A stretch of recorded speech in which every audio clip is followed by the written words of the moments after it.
فتقبلها ربها بقبول حسن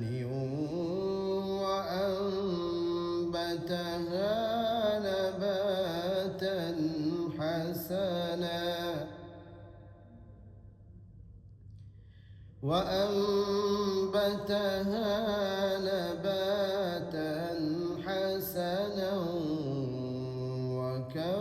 وكفلها زكريا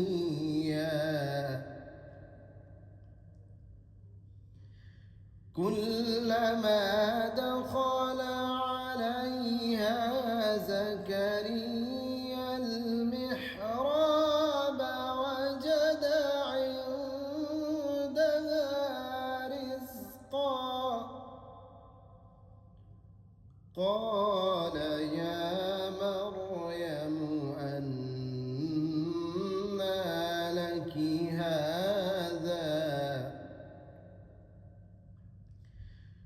قالت هو من عند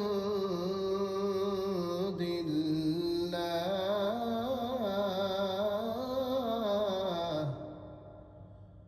إن الله يرزق من يشاء